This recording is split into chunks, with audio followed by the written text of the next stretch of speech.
Dans l'univers de Dune, les ordinateurs et l'intelligence artificielle ont été bannis suite à une guerre gigantesque connue sous le nom de djihad butlérien.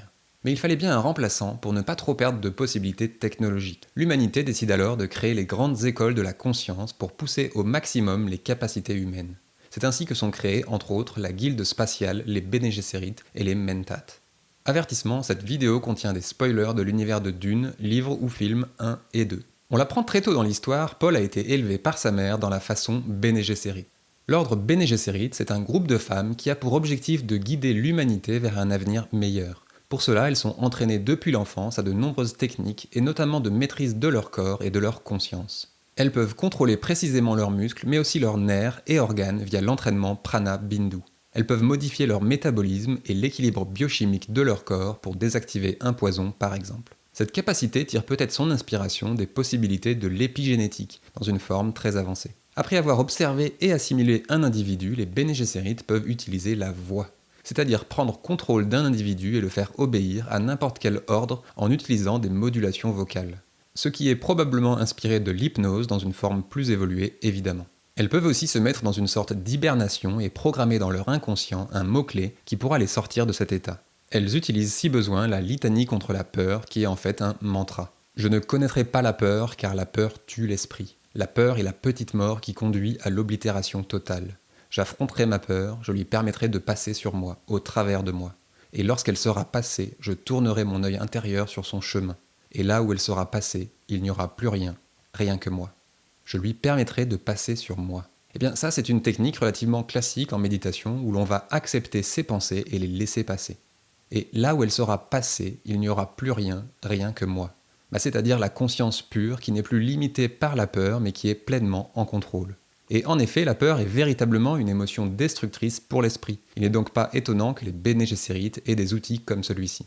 Bref, les Bene Gesserit maîtrisent tout ce qui touche au fonctionnement du corps, du cerveau, et notamment ont une très grande maîtrise de leur inconscient et de celui des autres. Et en réalité, l'ordre Bene Gesserit est inspiré de l'histoire de Maria Sabina, qui était une chamane mexicaine, et par la suite, les Bene Gesserit seront une forte inspiration pour la création des Jedi de Star Wars, qui ont des capacités relativement semblables. Assez rapidement également, dans le premier livre, on apprend que Paul est non seulement Bene Gesserit, mais aussi Mentat, bien qu'il n'ait pas vraiment suivi la formation. Les Mentat sont experts en mathématiques, logique et statistiques. Ils peuvent traiter de grandes quantités d'informations très rapidement pour en déduire différents scénarios. Ils sont également conditionnés avec des valeurs éthiques. Les Mentat sont des personnes très rares dans l'univers de Dune. Ils représentent la partie purement rationnelle de l'humain. On n'est plus du tout dans la maîtrise de l'inconscient, comme avec les Bene Gesserit, mais plutôt dans le remplacement de l'ordinateur. Très jeune, Paul va subir un certain nombre d'épreuves. La première, c'est l'épreuve du Gom Jabbar. L'épreuve est simple, on place la main dans une boîte qui va faire croire au cerveau que la main est brûlée jusqu'à l'os. Évidemment, la personne qui passe l'épreuve ne sait pas que la douleur est factice. Si la personne retire sa main de la boîte, elle est immédiatement tuée par une aiguille empoisonnée. L'objectif de cette épreuve est de soumettre l'individu à une douleur extrême et de voir s'il est capable de la supporter, de la contrôler. La conscience doit être suffisamment développée pour prendre le pas sur le corps et l'instinct de survie. Une conscience capable de faire ça est qualifiée dans le livre d'humaine et non pas animale. Et en effet, une conscience entraînée, notamment via la méditation, peut supporter des niveaux de douleur bien supérieurs à une personne normale. Ça a été prouvé à de multiples reprises. Et d'ailleurs, on sait que Paul a utilisé une pièce d'isolation d'essence dans son enfance, probablement pour ce type d'entraînement.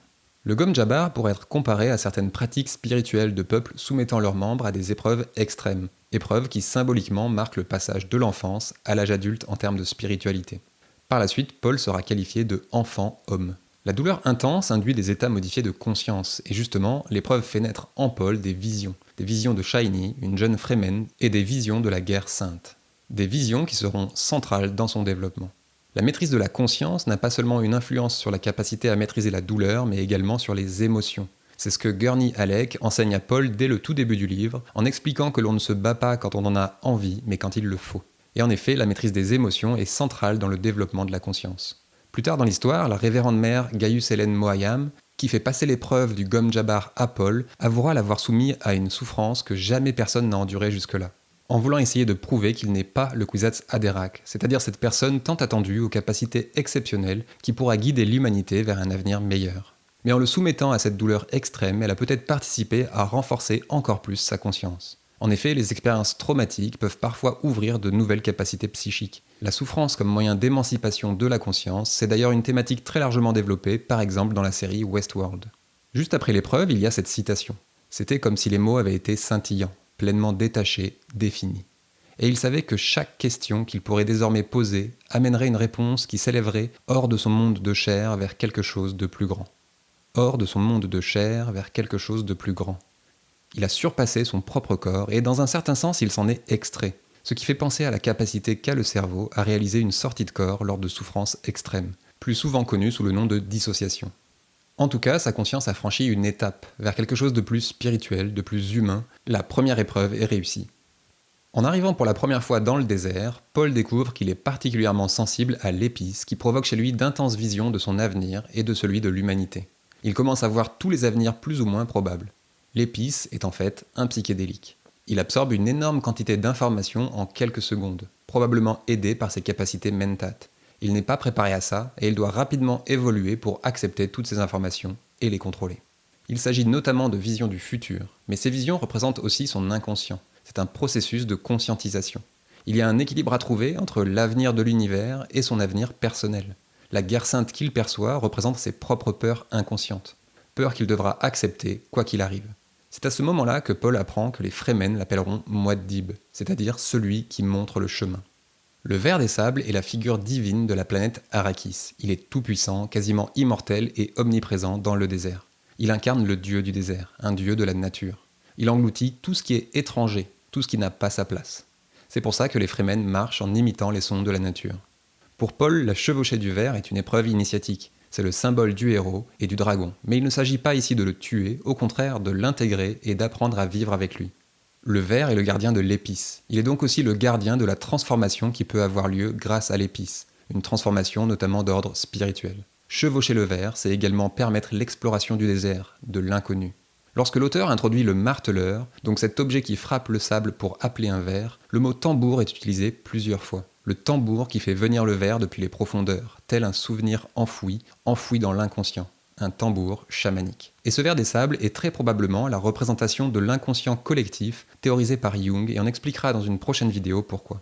En tout cas, Paul devient progressivement le Lisan al-Khaib, c'est-à-dire celui qui vient de l'autre monde, à la fois une autre planète, Caladan, mais aussi celui qui fait le pont avec le monde invisible, le monde de l'inconscient. En chevauchant le ver, il devient véritablement Fremen. Les Fremen vivent dans le désert d'Arrakis, un lieu extrême, donc idéal pour pousser la conscience dans ses retranchements. Le mental doit se développer pour survivre. C'est ce qui rend les Fremen si forts et si courageux. Ce sont des hommes et femmes libres, d'où leur nom Freemen en anglais.